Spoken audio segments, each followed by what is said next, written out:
All right. Oh, there she is. Hi. How you Now, let me doing? get more appropriately dressed here. I went Oh, you're from fine. Newsmax to this, so we go back and forth. All good. Whatever you're comfortable in. Not makeup and hair. All right. Another great conversation coming your way today. And I'm going to say this is a first, but it's not going to be the first that you by now, you know a little bit who I'm interviewing, but it's not the first that you might think. This is the first Army Ranger we've had on the show. All right. So we've had Navy SEALs. Let's see. We've had Green Beret. We've had quite a few fighter pilots. We've had some Apache pilots. So all across the board. But this is Lisa, you are our first Army Ranger. So that's kind of a cool thing. So welcome to the Forge. Thanks for having me, Ron. You bet. And thanks for being here. I know you're quite busy. And thank you for your service as well. So goodness, we're going to get into your book. And this book, I love the title. And I'm going to dissect this title with you, Lisa. So it's called Delete the Adjective, A Soldier's Adventures in Ranger School. Okay. So before we get to that, let's talk a little bit about you, Lisa. Tell us, I'm kind of curious. You graduated from West Point. What drove that motivation to not only go into the military, but also West Point? So if you're looking at my background, you can see I love books. I love technical books. I love every type of book. So there was a book written by a young officer named Captain Carol Barkalow. She was one of the first women to graduate from West Point in the class of 1980. So the interesting thing about this is her book was on sale for 99 cents at Harvard. And my grandmother walked by this book sale, and my father's a West Point grad. She saw this book and she mailed it to me when I was in 6th or 7th grade. And I read the book, and that was right around the time of the first Desert Storm, Desert Shield. And I'm watching these people on TV, and they're superheroes, but they're not actors in capes. They're actual superheroes that are out there. And no matter what your political leanings are, everybody in the 90s was, hey, we're here to help Kuwait. And everybody loved the military. There was high support for it. I read this book and I'm like, wow, that sounds really hard. I want to be a real world superhero. So I was in 7th grade and decided I'm going to go to West Point. And that was it. 7th grade, boom, decision was made. Wow. But it sounds like you came from, you had a family there's a tradition there in your family. Is that correct? Oh yeah. My maternal grandfather was Army Air Corps before there was an Air Force in World War II. Dad, uncles, so forth. Lots of military in the family, but definitely growing up in a small town in Wisconsin, huge patriotic community as well. Yeah. And so, all right. Number one, I can remember when we first went to Iraq, and I don't know, I get the sense we might at least be in the general vicinity of the same age. And I do remember I was like, wow, I'm going to go sign up tomorrow. So there was a lot of, of that patriotic fervor that was going around. I remember that as a fairly young man at the time. Was how welcoming was it at West Point for females at that time? I hear some of my peers tell stories, and I don't know if it's personality based or the people you were around, but I always felt very accepted. I felt like I was pushed really hard. I felt like I was pushed by my peers, both male and female. And I really felt like nobody cared that I was female. So my squad mates pushed me really hard. I had a female squad leader who gave me no extra breathing room. If I fell out of a run, she was just as mad at me as she was at any of the males who fell out of a run. And I went from dancing ballet and being a cheerleader to going to West Point. So, I had a lot to catch up on during cadet basic training. But I really do feel that at least at West Point, from my personal experience, I never felt like I was given any leeway, but I also don't feel like I was treated worse because of my gender. And that's great. Anybody that's a regular listener of the Forging Metal podcast, there's a couple things. Number one, part of my mission is to highlight strong female leaders like yourself, Lisa. But I've interviewed, again, quite a few female fighter pilots, people, women that go into a very male dominated field. And I work with engineers. And let's be honest, female engineers, I think, make up about 13% of the engineering workforce. So I'm pretty familiar with that world. And I've heard a few horror stories, but for the most part, they've been pretty good, much like your story. They say, you know what, I wasn't treated, or at least discriminated against. Now, Mhm. I had some guests that say, yeah, I was a little bit, it was walking the line. And some have had really poor behavior. But Oh yeah. it's good to hear that even, 20, I don't know, how long ago was that, Lisa? So I went to West Point in 1996, and Okay.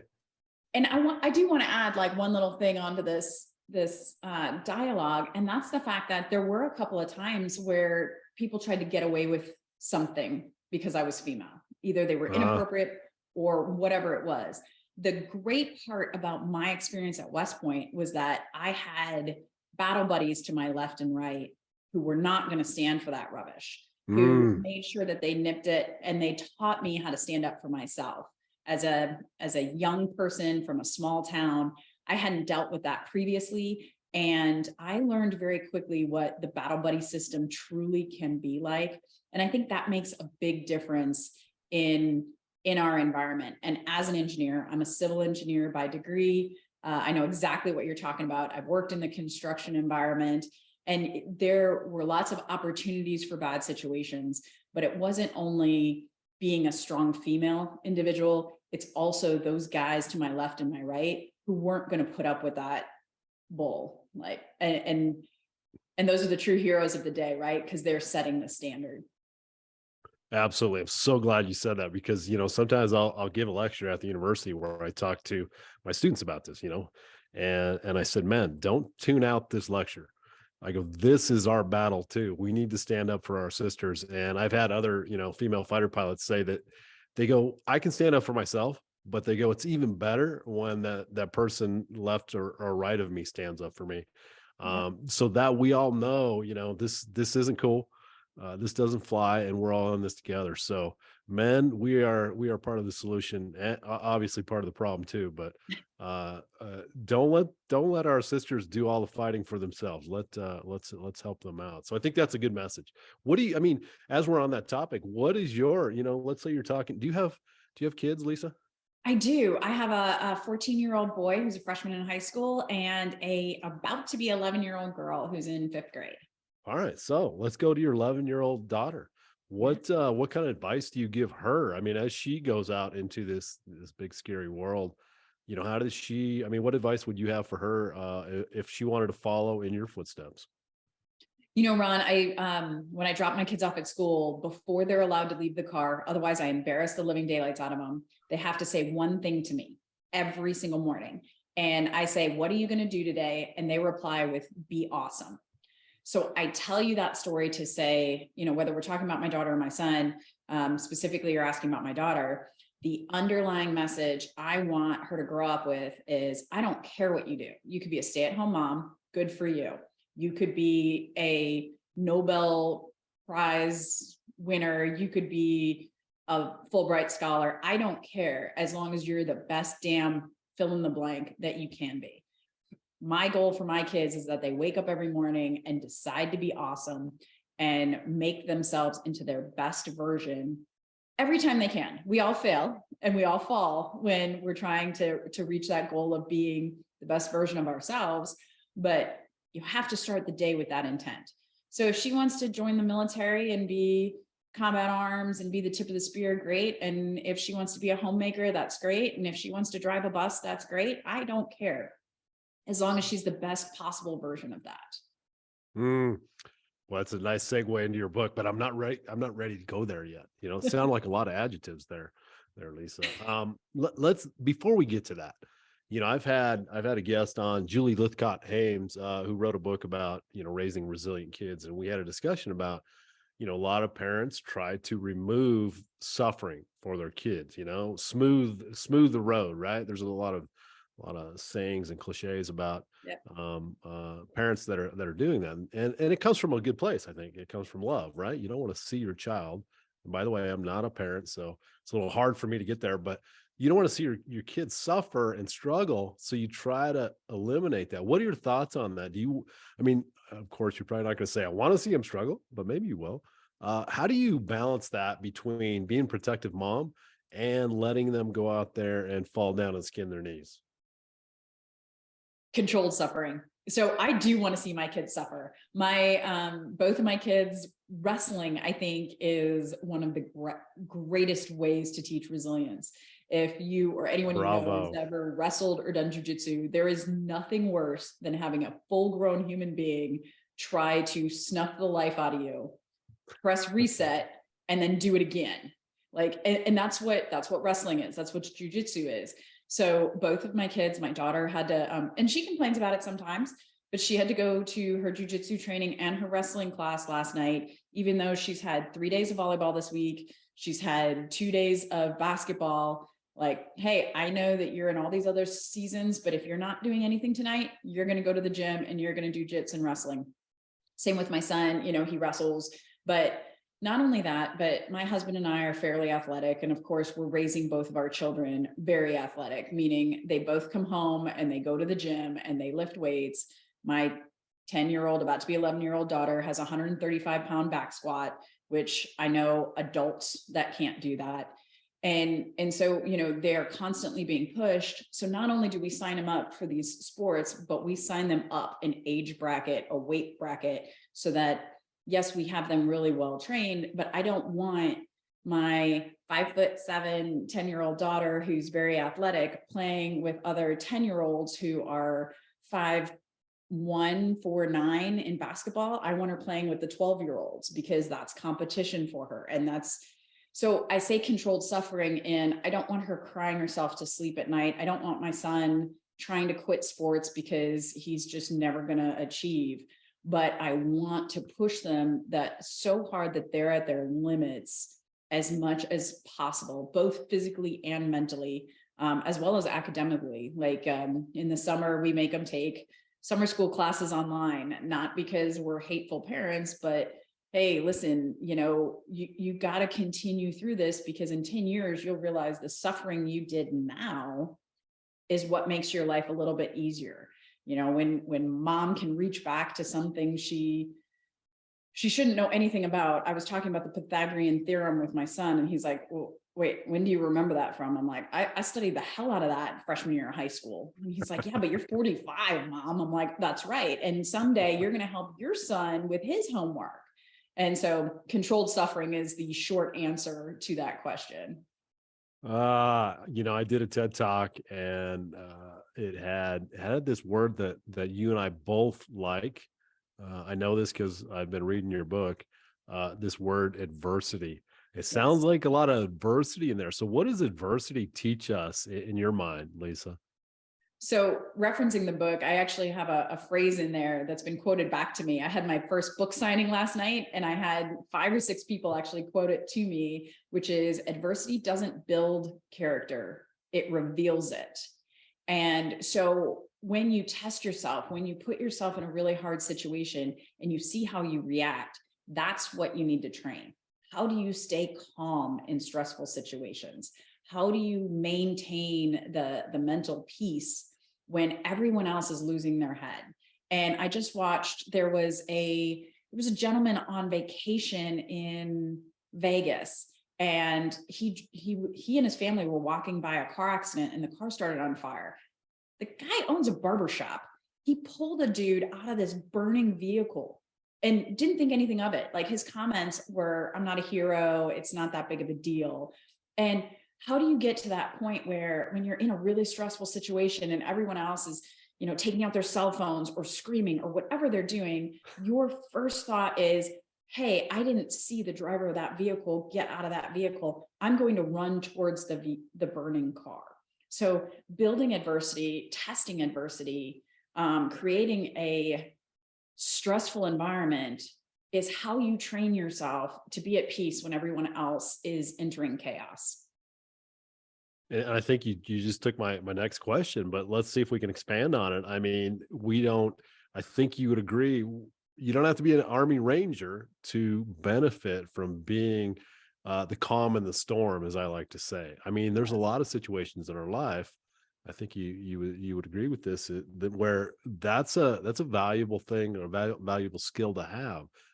What do you think? I Well, mean, okay. outside of pulling somebody from a burning car, what about Yeah, as you well, as a project manager? well, I was thinking even you as a teacher, you've got somebody who has a seizure during class. You are the leader of that environment, regardless of what your specialty is, what you are as a human. Your specific reaction to that young man or woman having a life-changing event impacts everybody in the room. And that discussion, however you reacted, is going to flow through campus like wildfire. Everybody's going to be like, hey, Professor Duran said this or did this, or he spazzed. Like everybody's going to know within 15 minutes or less, because that's campus life. So I think, I don't know that I'm really even on your question, but I think it makes such a huge impact, not in Army Ranger or being at the tip of the spear or fighting in combat. Like it's every day. You never know if you're going to get tested or not. So you have to be prepared. Of course, I'm a huge fan of like Fieldcraft Survival and all of these organizations that are really big on preparedness. But do you have Band-Aids in your car? Great. But do you have super glue? Because when somebody falls and hits their head on something metal, a Band-Aid's not going to help, but until you can get them stitches, super glue will. Does your kid play soccer? Yes. Do you have eye drops in your car? Because somebody's going to get something in their eye. So be the cool person who's like, hey, just let me get my bag out of my car and we'll take care of this. There's nobody in life who doesn't have emergencies that they have to deal with. But, Army Rangers. Now, I graduated Ranger school. I was never assigned to a Ranger unit, but those guys in the 75th Ranger Battalion, their preparedness is for something else. But stay-at-home mom, she's dealing with boiling water and a kid that's going to put a knife in the outlet, drowning in the backyard pool. Like their preparedness needs to be at the same exact level, just for different threats and risks. As soon as we get done with this podcast, I'm going to go out and put some super glue and some eye drops in my glove box and make sure that I don't get those two confused. Very good point. Very good point. I love it. I love it. I don't know. I was going to say when I was growing up, be a Boy Scout or be a Girl Scout, have that, be that person that's prepared. So yeah, I mean, well said, well said. That's one of my specialties is teaching people to perform well under pressure. And I like to say, just like what you said, if you can be that person, that you get a reputation for being that person that's calm under, in a crisis situation, people come to you. I mean, they look to you when everything's going to hell. They'll look to you. Let's see, Lisa has got this dialed in. I've seen her in action. And so all eyes will go on to you. And I think that's a very rare, very powerful thing. And so you don't have to be an Army Ranger or a Navy SEAL or whatever to take advantage of that. There's always moments of opportunity. Let's get to your book now. Okay. So I already talked about the title. Let's talk about that title. For the listeners, let's just say it again. Delete the adjective. A soldier's adventures in Ranger School. The first thing that just pops in my head.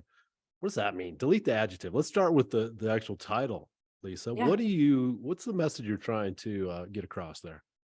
So in a world where diversity and inclusion and equity is such a hot topic, sometimes we fail to understand that diversity is not just creating a beautiful cornucopia. Okay, we talk about visual diversity too much. What we forget is cognitive diversity, diversity of thought, diversity of experience. All of those things are extremely critical to building an excellent team, an innovative team in the business world. Well, none of that can work. None of those diverse teams can work if we don't first meet the minimum standard.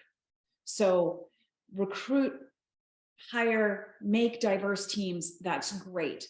But the adjectives cannot be what defines the individual. Otherwise, you're missing the boat. You're missing the primary reason for existing.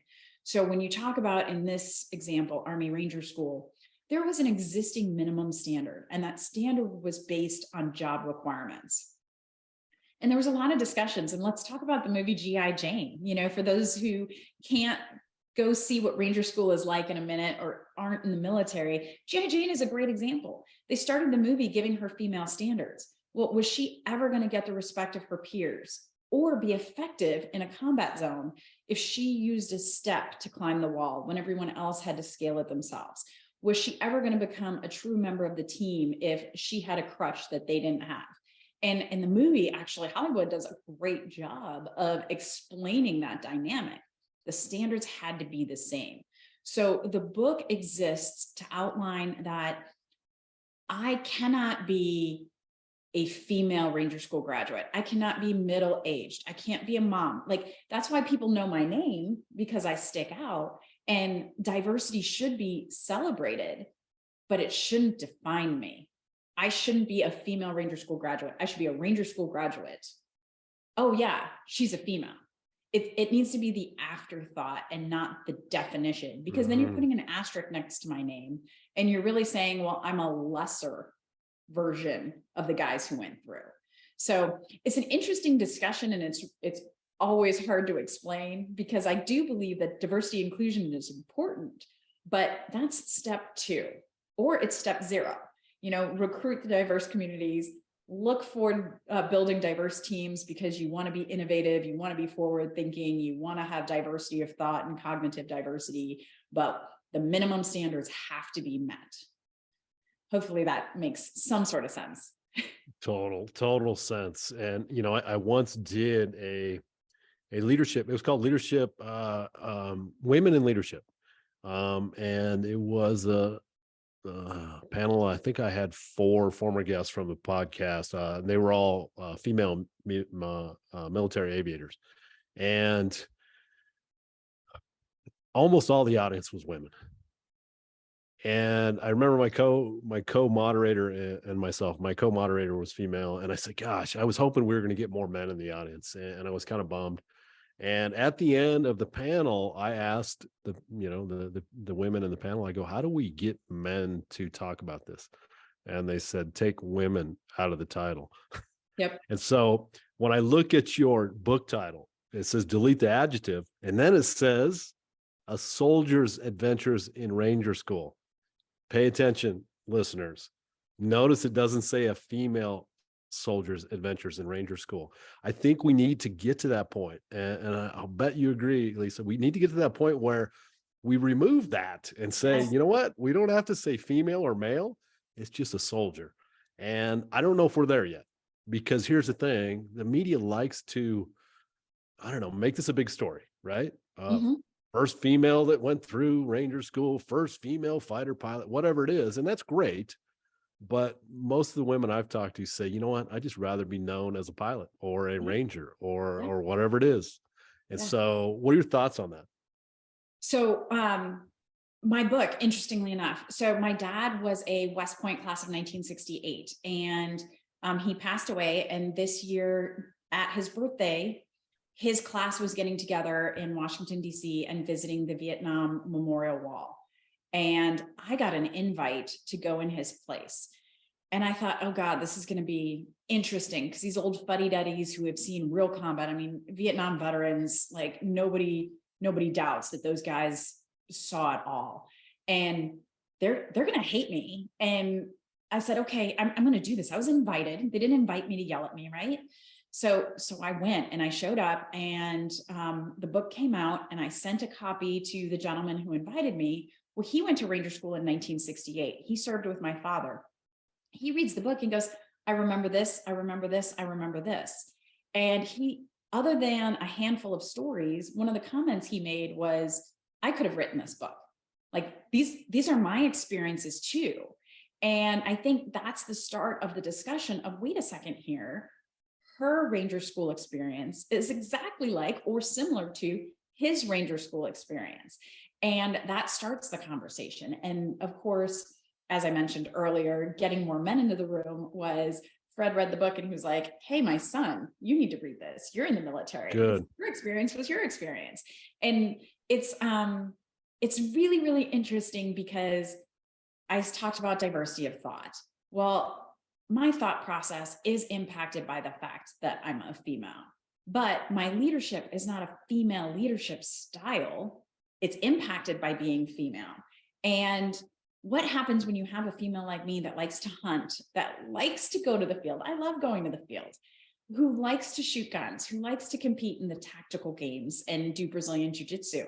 Am I now a dude because I don't fit in those female parameters of what I like and don't like? Like, it becomes really complicated. And that's why you just need to get rid of the adjectives. Yeah. It sounds like trying to put people in a box, right? Right. And that's one of the things I just rebel against. Don't try to put me in a box. I'm way too diverse to do that. And I think there's a lot of people that share that idea with me. Let's talk about some of those experiences that you're kind of alluding to in Ranger School. As I was reading your book, I'm an ultra runner, and so the first thing I noticed was, let's just say you've lost your mind at some point. It's all just relative of the kind of crazy you have. Yes. Going to Ranger School is crazy too, but yeah, I will go there and say it probably is crazy. But I look at your entrance exam, and I know there's going to be some ultra runners, some friends of mine probably listening to this. The entrance requirement was, if I remember right, it was a 5-mile run in 40 minutes. Is that right? Yep. So everybody doing their high school math, that's an 8-minute mile, 5-mile run. So that's legit. I mean, that's not going slow. That would be a tough run for me as an ultra runner. And then I noticed you had a 12-mile ruck. Yes. And you had to do that in 3 hours. Is that right? Yep. And I don't know. I'm thinking to myself, all right, that's well, number one, what does that mean? There's going to be listeners that say, what does that mean? What's a ruck? Right. So let's talk about that. And then, that's a good pace when you're rucking. So talk a little bit about that experience. So I want to hit up the 5-mile run, because running, me too. I love marathons. I've done an Ironman. I did my first ultra last year. I was an off-road. Never going to do that again. That's why I know that you're absolutely a lunatic. God, thank you for doing that so that I don't have to. But the 12-mile ruck is, you have a backpack on, and in your military backpack, I had a minimum of 35 pounds. They had a packing list. They told you what to put in there. It weighed 35 pounds. And then you had another 8 quarts of water, which, do the math, that's another 10, 15, whatever pounds. And then you had a dummy rifle, and then you had all your other gear, and you're in boots and a military uniform. So you're not in, like what I wear when I work out, booty shorts and a tank top. You're in your gear. And it goes, of course, concrete to a hill that's all gravel. So you're, slipping and falling. You get to the top of the hill and you got to turn around and come back. And if I did a 12-mile road march today, I could do the 3 hours, not a problem. But that was the very last event of the Ranger assessment phase, which is 4 days of very little sleep. You're eating, but you're eating 3 times a day, and you're just throwing food in your mouth. You get like 10 minutes or less to eat. And so you're hungry, you're tired, you're sweaty, and you've been doing physical activities for 4 straight days. And of course, you have the stress of, if you fail any event during the Ranger assessment phase, that first week of school, you're done. You shaved your head, kissed your honeys goodbye, and, packed up your life for a minimum of 9 weeks. And you just pack up your bags and leave if you fail any event. And that's the last major event. So the stress is really high. By that point in time, I actually was bleeding through my boots. My feet had blistered and it had popped open, and it was pretty disgusting, honestly. I was not looking good. But that was, again, after things like the 5-mile run, and after a swim test, and after an obstacle course, and after days and days and days of doing flutter kicks and push-ups and squats every chance the instructors had, to make sure that they were testing your physical fitness to ensure that you had the stamina to make it through the school. This was literally like the entrance exam to start Ranger School.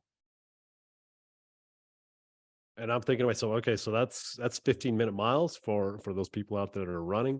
with, I don't know, I was trying to do math in my head. I'm sure that's over 50 pounds on your back, right? Yeah, by the time you have the Anybody, rifle and everything, yeah. yeah, with anybody that's done a little bit of backpacking knows that's no joke. And at a 15-minute mile pace, that's 4 miles an hour. Um, and I don't know, that's here's for people that don't know, you got to walk at a pretty brisk pace. I mean, if you even walked at 3.5 miles an hour, that's pretty fast. Oh, So yes. you're getting along pretty quick if you're doing averaging 4 miles an hour. So I don't know, that just seems to me like a pretty legit test. Yeah, and at 5'4", I've got these little squirrel legs that were just, trying to go as fast as they can. So I will not lie. I had to run quite a bit of it. All right. This leads me to my favorite quote. Everybody likes your quote that you threw out there earlier, but you know what my favorite quote is from your book, Lisa? No. You said, "I want to be feminine and a badass." I Yes. go, that's my kind of person right there. So what do you think about that quote? So I tell the guys at jujitsu, so I train jujitsu here in San Antonio, and I tell them all the time I want some cauliflower ear. And No, for you don't. I know, but for anyone who doesn't know what that is, it's a horrible fluid fills up in the cartilage of your ear and it swells and it hardens and it's really painful and it looks like your ear went into a meat grinder. But here's the problem: at 5'4", I'm 140 pounds. I do not look intimidating. But if I, tucked my brand new little haircut behind a cauliflower ear, somebody'd be like, damn, I'm not messing with her. And I kind of want something, since I don't want to get a face tattoo, I kind of want something where people are like, damn, I don't want to mess with her. But there's nothing I can do to look like a badass. So I've accepted the fact that at 45, I'm still going to put makeup on, brush my hair once in a while, maybe even shower sometimes. I'm going to try to stay physically fit, but I want to look, I want to be a lady, but I still want to go bow hunting. I want to do all of the things. And that goes part into the delete the adjective. Don't put me in your little boxes. But I also want it to be okay for other people to have those same flexibilities. One of the things that gets really frustrating for me, and I talk about this a lot during my leadership lectures and when I run programs and workshops, is that if a woman is a stay-at-home mom, people will often say things like, oh my God, that's so fantastic. She sacrificed her career for her children. Or if you're a working mother, oh my God, look at her. She's balancing everything. Or if you're a working woman with no children, oh, she sacrificed her family. Like, it's all about this, just, wow, this woman has accomplished and achieved so much. And something that really frustrates me is if you find a guy who's a stay-at-home dad, he's a bum. If you find a guy who's traveling a lot for work and has kids at home, well, that's expected of him.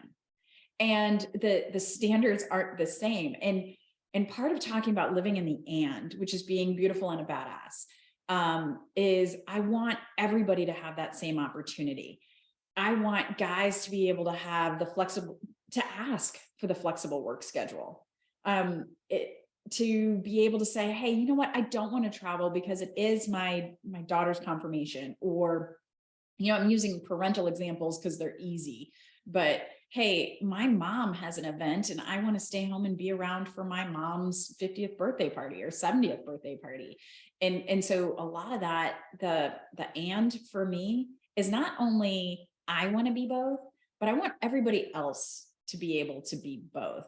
And I specifically look at, I've worked construction for many, many years. And I looked at those guys and I listened to those guys talk about how much they love their kids and they don't get to see their kids. And I think, God, what a horrible position to be in, to feel obligated to be so motivated and such a provider that it's not cool to want to just go home and snuggle with the babies on a Friday night. That's a perspective I've never thought of. I always think of it from the female side of it, of all those things that you said, but the same thing for men. They get put in a box that maybe they don't like. And so, those expectations, and again, where do those come from? A lot of times they come from society, but again, we're not victims to that just because society wants to, I don't know, put those expectations on us doesn't mean we have to play along. As I always like to say, be a rebel and say, I'm not going to play that game. Yeah. So I agree with you. All of us should break free from all of those boxes that society tries to put around us. Um, I have in my notes here that in your book, I just want to mention this really quickly because I want to call you out, Lisa. In your book, you said you went to Ranger School just before you turned the ripe old age of 37. Yes. I was like, oh my gosh, that's not old, Lisa. It's Most ancient in the military. Yeah, well, compared to who you were going through Ranger School with, yes, I think the average age was 23, if I remember right from the book. Yep. So Yep. you were definitely, you probably look like an old person to all them. But I also want to say that, oh my gosh, you're just hitting your prime at 37. So Right. That's my opinion.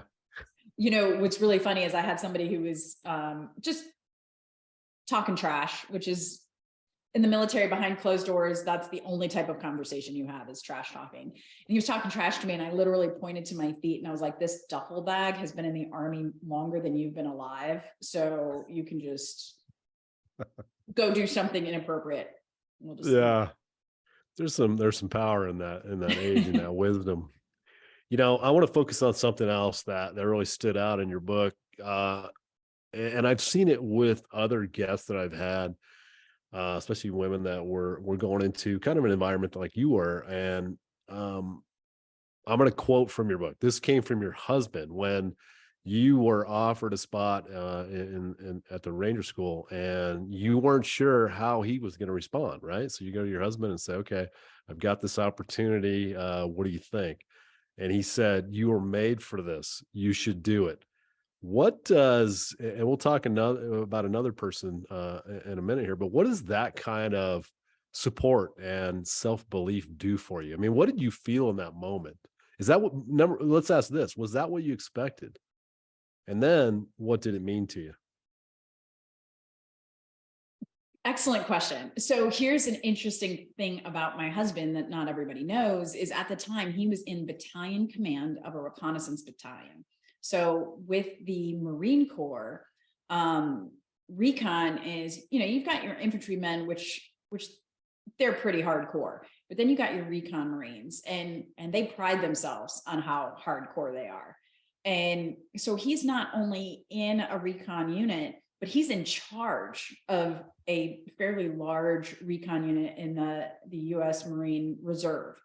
And so they don't have women, they're not integrated, but he's living this almost like a dual life where he's living in this non-integrated world, but then he has his wife who wants to live in the and he's constantly having to battle with that because his peers are like, what's your wife doing? And then my friends and his friends and our friends are like, wow, you're the most supportive guy ever. So he's having to jostle these two worlds. And I didn't know what to expect from him. Part of me hoped he wanted me to not participate because he was in one of the hardest jobs he was ever going to be in his career. It was his dream job. He had always wanted to be a battalion commander. We had 2 young kids at home. I was living the dream with an excellent job at Shell Oil Company. So, leaving was just straight up dumb. Like if you make your little lists and you're analytical, like this engineer is, the not going outweighed the going significantly. So when he threw the, hey baby, you were made for this, I was like, damn it. Okay. And he did it in front of the kids too. So then they were like, hey mom, you need to do this. Yeah. So he put me in a great, wonderful situation. And just to tag onto that, to say what it's like to properly build your team. And again, I think of my family as my tribe. It's, and that includes some of my really close friends. But so if you're not married and you don't have kids and you don't have that tribe, you might have your social tribe. But one of the other things that Alan said to me, which has kind of become a mantra with our group of friends, is that when I left for Ranger School, as he was stuffing me in the cab, he was like, here's the deal. Lisa stays home. Major Jaster is going to Ranger School. I've got everything here. You don't have to worry about being mom. I'm going to be mom and dad. Lisa stays at home. Major Jaster flies to Fort Benning, Georgia. That's so awesome. I mean, the support, I mean, that's awesome. And I also, so I picked up on a couple of things there. Number one, that you were kind of secretly hoping he would say, you know what, that's crazy, honey. Don't do that. So, if you're listening, maybe, whenever we're going to do something scary, right? When we know that it's going to be hard and it's going to be scary, sometimes we're looking and may not even realize we're looking for an out. And so maybe there's a little bit of that there, but I also look at it as, what if he would have said that? Maybe you would have never became a ranger, Lisa. And Yeah. that'd be a travesty. But where I really want to circle this back to is I believe that to say, I believe in you is maybe the three most important things you can say to somebody that you love. And so good for your husband that he says, I believe in you. And he, gave you that little nudge out the door, and exactly what you need from your tribe. And you went out and did great things. And of course you had to go do the work, but it had to be started somehow. And that was the catalyst. Oh yeah. Oh yeah. And he was my biggest supporter throughout the whole thing. Like I would come home from work and he would have a weight vest in his hands. He's like, put this on because your legs aren't used to walking under load all day. Nice. And Nice. I don't want you coming home with shin splints. And I mean, he would do stuff like that. He would bet me push-ups. Okay, how far do you think that car is away? We'd have our hunting rangefinders. And, knowing distances is extremely critical in the military. So I'd say 25 meters. And if I was wrong, he's like, all right, give me your push-ups. We would bet push-ups for this. And he helped me incorporate training throughout my already really busy life because I wasn't full-time military. I was a reservist when I went. Yeah. Great to have somebody like that as your team member, or as your battle buddy. Maybe your Yes, husband's your battle buddy. I don't know if that sounds good, but it works.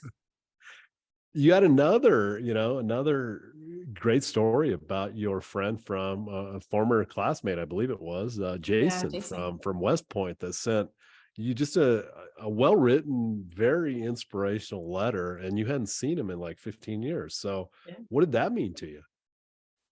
Um, every time I talk about that letter, I read it on a video that the Army did. I just talked about it. I tear up because, again, this guy is a hard charging infantryman who's living in this world that's not integrated, that hasn't opened up to women. And he's going to have to resolve this conflict of, well, I know Lisa could probably do it. And as a person, I support her and she's been my friend since 96, but oh my God, gender integration, like that's huge. And so he had to deal with that as well. And the mere fact that not only he reached out, but he reached out of the blue. It's another thing for your neighbor to come over and like high five you, give you knocks and be like, we know you can do it. Oh, no, you don't. But thank you for your support. This was a deep down, hey, I have to deal with these conflicts. And I'm going to say at the end of the day, I support you. And that was a very emotional experience for me, surprisingly. And of course, the last thing you want is somebody telling you, yeah, you can do it. I'm a badass and I believe you are too. And your response to be, oh my God, that's awesome. Like doesn't really fit what the scenario, but it really was. It was a huge emotional impact for me. Yeah, I'm laughing because, sometimes when I'm doing an ultra, somebody will go, you got this. And sometimes I get pissy and I go, you have no idea if I got this, because I don't know if I got this. Right. So I don't know. To me, it's like I'm struggling here and I don't know if I'm going to get there, but I Yes. appreciate your vote of confidence that probably has nothing behind it. Let me emphasize something that, in today's day and age, right? We're all busy. We got our lives, we got our schedules packed, and life is speeding by, and somebody like Jason takes the time, and again, read the book and you'll see it's a very nice, eloquent, well-written letter. So he took the time out of his busy day, busy life, to say, hey, I want to give my battle buddy a pat on the back and inspire her. And so I don't know, maybe that's a good lesson for all of us to keep your eye out for some opportunities that you can encourage somebody to go out and do something hard, because I'm really big on that idea. Because here's the thing.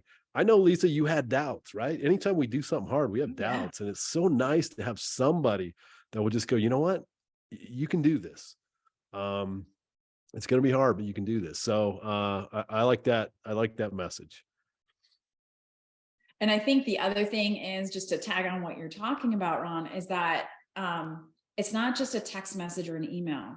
I Yeah. received a paper letter in the mail. Mm, And we forget, since we have social media, that a, a Facebook birthday card is not the same as, getting something in the mail. And it doesn't have to be one of those $5 Hallmark cards, but getting a little note in the mail that says, hey, I was thinking about you.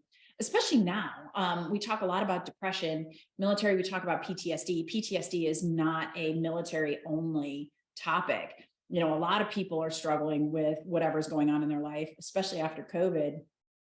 And to spend the however many cents, I don't even know how much a stamp is nowadays, because I just go to the mailbox and say, charge me. But, you spend a little bit of time, you actually go to the mailbox, you put pen to paper, it means so much, because it's not only the time, it's not only reaching out, but it's also, I made a very, very deliberate effort to say, I think about you and I care about you. good summary and good point. As we start to wrap up, there's one thing that I really, the Forging Metal podcast is all about. Let's talk about people who've done hard things and what did they learn from that, and why should we all go out and test ourselves with some challenges, right? I'm of course really big on this. I'm writing a book about it. I do a podcast about it. So these are topics that are near and dear to me. So I ask you, Lisa, you went through Ranger School, which, by the way, about 50% from my research of graduates will not make it through. It's not an easy thing to get through. You got through it. In the Navy SEALs, they like to use the word evolution, which I kind of like. And so if we call your Ranger School an evolution, how did Lisa come out of that differently? And how do you look at life differently now because of your experiences of doing that hard thing in Ranger School? Ranger school was a challenge for anybody. At 37, it's a completely different story. We don't recover the same way. I don't even lose weight the same way as the guys did. And I want to say that one of the best things that came out of Ranger school for me was I was 15 plus years older than many of my peers. And some of them were, 19 years old, and I turned 38 a couple weeks after graduation. So I'm literally twice their age. And one of the best things that came out of there is we are generational. As much as we talk about all these different biases, ageism is a real one that we all automatically feel. Damn kids, they don't know what they're thinking about. And that one is more prevalent than probably anything else, at least in my life.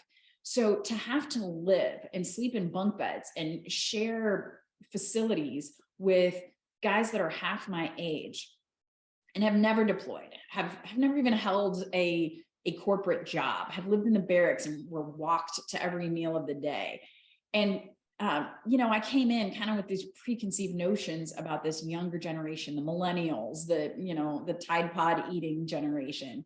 And I got to sit there and really get to know them. And it has developed my way of dealing with people in the past 7 or 8 years so much. My leadership style has changed significantly because there's Maslow's hierarchy of needs. And I love to talk about it. We all have the same needs. Well, so does the millennials, but they just address it differently. And I got to peel the onion and really see behind the curtain of how the younger generation thinks, which helps me understand how the generations that preceded us also think. So one of the biggest things that I took away from Ranger School, and I keep a reminder on my desk, I keep little notebooks with this in there, is I need to speak to people the way they need to hear me. The General Pattons of World War II, who said, take that hill, and everybody just ran and took it, that won't work today. That doesn't have a future in our military, at least not right now. And it doesn't in the business world anymore either. I can't just say thou shalt as a leader, as a supervisor, and walk out. And I learned from these younger gentlemen that, they are just as driven as we are. They have all the same desires we do. They want to succeed. It's just morphed a little bit. And once you learn how to speak to your audience, then you can be a lot more productive, both as a leader and as a member of team. So that was the best thing I think I took out of Ranger School, other than the scars on my feet. Great lesson. Great lesson. I was thinking as you were talking, I go, like, some of those, they could have been your son. you're 38 years old, they're 19. That's Yep. not I too far actually had fetched. one So guy who was, I could be mom. just funny side story. I had a guy who's redhead. I won't mention his name because I don't want to embarrass him. He's still in the military, but I'm not only the same age as his mother, but he happened to be a redhead. And when our hair started growing in, everybody could see that we were both redheads. And he had passed out at the gun. And I was like, dude, you got to wake up. You got to work up. And he actually yelled out in the middle of a patrol base, Mom, I'm coming downstairs. And yeah, so I kind of got dubbed as Mama Ranger for a little bit there.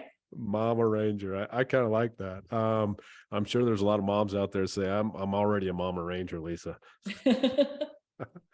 One of the things that I think of though is when I do hard things, I say there's nothing that I'm going to face in my I don't know, my work or my business life that's going to be as hard as some of the things I've done, like in an ultra run or even doing an Ironman.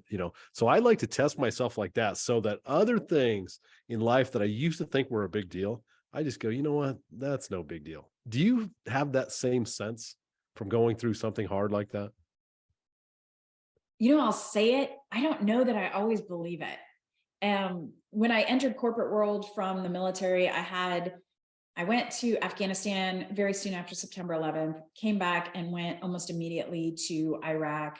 And then I spent 2 years, I did my graduate studies, and then I spent 2 years in South Korea. There was a nuclear scare during that time. So all really challenging. So in my work life, oftentimes when people are getting excited and they don't know how to keep that cool head, I'll say things like, hey, nobody's going to die today. Like nobody's getting shot at. But I don't know that I always believe that. So now that I wear a Whoop heart rate monitor, it's kind of funny to see how many times I look very placid on the outside and the inside is just going completely nuts. Like my heart rate is out of control. I like to believe I feel that way, but then when I look at the digital data, I'm like the duck. My feet are just going crazy, but I'm just smooth sailing at the Yeah, top of the water. that's good. I just got a smartwatch that's Whoop. If you're not familiar with Whoop, it's basically I used to have one. And it's got a lot of information, probably more than most people need. But Yeah. all the smartwatches nowadays are measuring heart rate variability, which is a pretty good measure of stress. And so I've got my new smartwatch that's driving me crazy right now, Lisa. Is yours I'm like like, mine? It oh, beeps I at don't you. feel like Hey. I'm stressed, but my watch is telling me I'm really wired right now. And then there's other times when I feel like I'm wired and my watch tells me you're nice and calm right now. So I'm Funny. trying to get a sense of if there's anything I can learn from that. So I'm kind of in that boat too of a lot of times I feel like I'm calm, but my watch is telling me otherwise. Now that might be true. I like to call it residual stress, right? We carry the stress and we don't really know that we're carrying that stress like it's in our backpack, Yes. and it can sneak up on us. So maybe all of us pay attention to what you're carrying around your backpack. All right, I know we got to get you out of here because you got to go out there and change the world, Lisa. As I was doing research, I said this off the air, but I'll say it for all the listeners. I was doing research for you. I'm like, my goodness, Lisa, you're involved in a lot of stuff. So let's get right to, all right, how can people work with you? What do you do? It sounds like you do some coaching, some speaking, some training. How can people work with you? Where can they get your book? And by the way, all of this will be in the show notes, but lay it on us, Lisa. Okay. So I am a partner at Talent War Group. We are an executive coaching talent management firm. So we do executive coaching, we do leadership development workshops. Those are the two areas that I work a lot in. And then I really enjoy doing keynote speeches. I love going into new environments and kind of opening people's minds to some of the discussions we've had here. But then Talent War Group also does executive placement. So Talent War Group, you can reach me through there. I have my own website, which is deletetheadjective.com. You can find a lot of the media links and my book. If you want a signed copy, you can get there. My book is available, Barnes and Noble, Amazon.com. The Audible is out there. The audio is out there. It's just not on Audible yet. So we're working through that.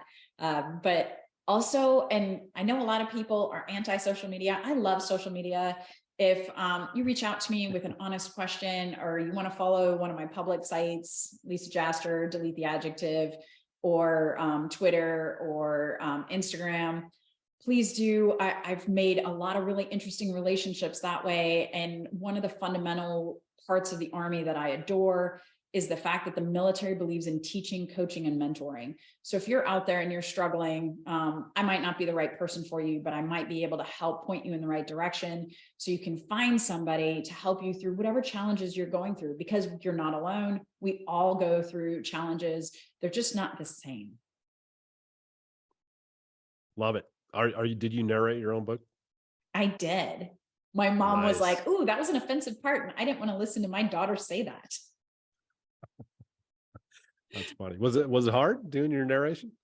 No, it was interesting. It was fun. And it was, I think the biggest challenge is once I start getting feedback, like I'm really looking forward. I check every day to see if anybody reviews it because I want to know what they think, Be but I don't want careful. to know what they think. A lot of authors say don't read your reviews. Ah, Yeah, but great. I love it. And I always think it's powerful when the author reads their book, if they can pull it off. I've seen some authors try to pull it off and they do not do a good job. So I'm sure from listening to you on this podcast, Lisa, you knocked it out of the park. All right, let's get to this last question. It's always a hard one. What's your greatest failure, Lisa, and what did you learn from it? I think my greatest failure is exactly what I needed at the right time. So I'm a very Christian woman, and I think it was a God thing. I went to West Point. I was doing very well, getting A's in military and physical aspects of the school. Not so good on the academic side, but the military and physical, I was spot on. And I got in trouble. And I got in trouble bad enough that I had to go through what's called a brigade board. And I'm not going to like reveal all the details because I'm still embarrassed. I'm 45 years old. This happened when I was 19 and I'm still embarrassed. Imagine that. But it was a challenge for me because I got knocked off my pedestal. I did something wrong and had to, number one, admit to it. Number two, it became public knowledge. And then number three, I had to deal with it for 2 years. So I got 2 years of post restriction. I got disciplinary tours, which means I had to march back and forth with polished shoes, polished brass belts, and a very clean rifle for hours on end. That's what disciplinary tours at the academy are.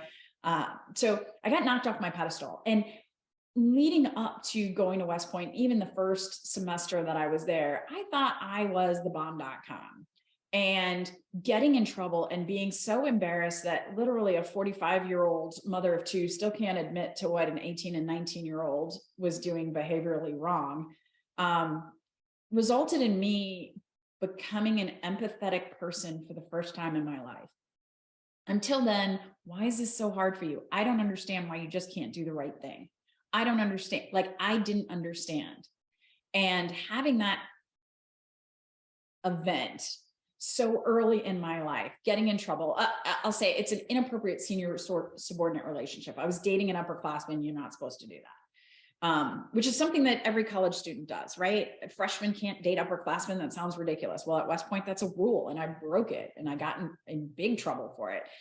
And so I'm dealing with that issue, and I now understand that people aren't perfect, and people struggle in different ways, and people struggle with rules, or they struggle with situations. And it's our job, going back to the teach, coach, mentor, it's our job as people who have gone through that path already. I know you deal with it as a teacher. I know you deal with it even when you talk to people on podcasts. It's our job to help people deal with their challenges, because we're all challenged. As I've said probably 100 times today, we're all challenged. We're just challenged differently. And had I not gotten to the point where I got 2 years of punishment, which means I was very close to not being able to graduate from West Point because I had an inappropriate relationship, that changed my life. That changed my trajectory, and that changed my personality. And even though I'm still embarrassed about it, I am so happy that that happened to me the way it did, and that I was able to come out on the far side. Because without that, I don't know that I could have figured out what I talked about at Ranger School. I need to talk to these people the way they can hear me, not the way I want to project. Like that's directly associated with that 19-year-old lesson.